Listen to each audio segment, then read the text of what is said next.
Beamforming focuses RF signals towards a multitude of clients with the goal of providing consistent capacity.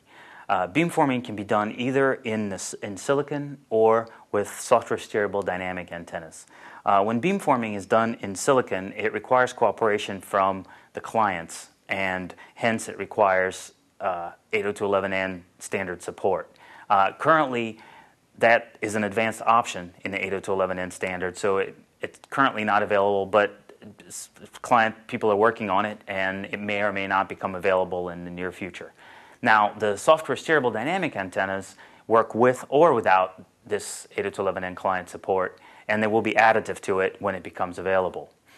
The dynamic antennas use standard medium access mechanisms and don't require this client support. When we talk about beamforming, we generally talk about transmit beamforming because in receive beamforming, you know what you're hearing, and you can do what is called maximal ratio combining. So you can combine the signals from the multiple receive radios in an optimal manner. And this is available to all 802.11n chips and systems. So basically, transmit beamforming is for transmit once again, and MRC is the analog to a receive analog to the transmit beamforming. Well, by being able to focus RF energy in the directions towards the client, the beamforming can control the signal reflections which are available in the environment with the goal of providing consistent performance to a particular client or to a set of clients. And this is necessary for applications such as latency-sensitive video streaming. By being able to keep the packet loss to a minimum in the presence of interference and various other multipath fades, once again, the throughput to the application is kept steady, and that's very, very, very important. Also, beamforming improves system-wide capacity, and it improves system-wide transmission reliability by reducing the radio fog.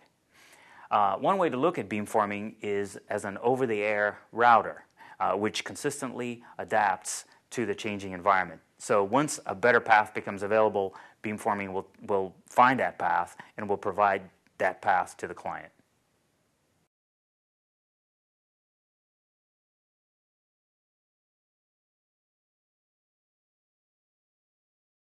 Ruckus has revolutionized the area of smart antennas and dynamically steerable antennas, software steerable antennas. It is the only wireless LAN company to successfully implement dynamic beamforming using a dynamic antenna. And here's an example of one of our antenna structures. This structure is capable of generating high-gain directional patterns in both azimuth and elevation. And this is important in case the access point is mounted on the wall or in case the access point is mounted on the ceiling.